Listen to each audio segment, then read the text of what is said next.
Hi, you're right. Thanks for tuning in. I'm Jamie, and on this channel I share with you my journey to try and conceive after miscarriage, as well as with an autoimmune condition, APS. So you've been trying to conceive for some time now, and you can really feel your love life starting to take a hit. And this baby making thing is becoming a bit of a monthly chore. In today's video, I'll be giving you the tips and tricks we used to keep our love life alive and the romance going whilst trying to conceive. So grab a cuppa and join me. The first thing me and my other half realised is that we need to rediscover the romance. When you're in baby making mode, it can quickly become a bit of a chore and another thing to check off the to-do list. The daily ovulation testing, tracking the signs and the symptoms, and then the mad rush to get busy in the 3 most fertile days that the calendar tells you you need to. So it's no wonder that the romance can get lost along the way. During this baby making journey, scheduled sex is just a reality. But you have to step back and remember that yes, you do want a baby, but you're in a relationship and you should be having some fun. Getting pregnant is the gift that comes from all that enjoyment.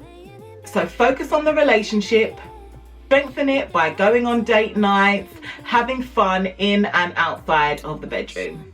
Just enjoy each other's company. Focusing wholly and solely on baby making can be a bit of a mood killer, and I'm sure it can make the man in your life feel a little bit like a dairy cow. Well, technically it wouldn't be a dairy cow, because to be a dairy cow you would have to be a woman. But you understand what I'm trying to say. It's the same thing, you milk the cow, it's a constant thing. Let's just move on. If you've made it this far in the video, why not give me a thumbs up if you liked it, and remember to subscribe. Take a spare of the moment trip. Whether I am away abroad or on a cheeky dirty weekend, being away from the house just gives me so much relief. I'm not thinking, are the uniforms clean? Did I run the dishwasher last night? Have we got shopping in? What's for dinner? What are we gonna do this weekend? I'm not thinking about any of those things, and I can just focus on my other half and having fun with him.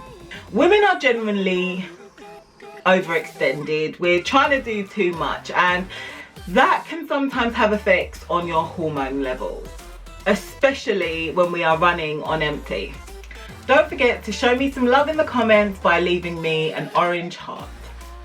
It's a lot easier to reconnect with your partner when you're not worrying about the day-to-day stresses of life. It doesn't have to be expensive, it doesn't have to be extravagant.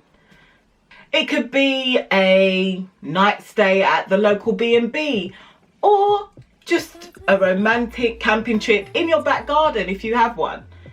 It's whatever you make it and whatever your partner will enjoy. Just allow yourself that time to reconnect and to have that kind of stress of home life out of the picture for a night or two. Just a quick reminder that I have a new playlist which is all about trying to conceive. So if you know someone who's trying to conceive, why not send it over to them? I'll leave the links up above.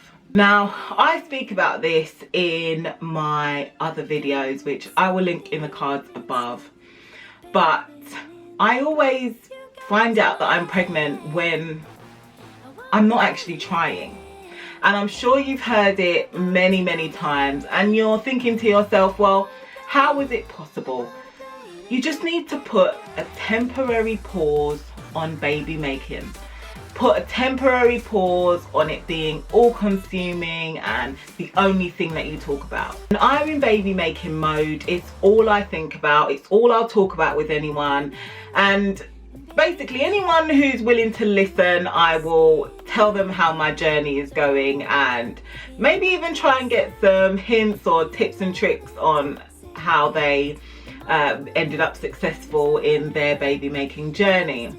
But I have to put a pause on it because I do get very consumed with it all. and I just focus on the pleasure of it all rather than the baby making side of things.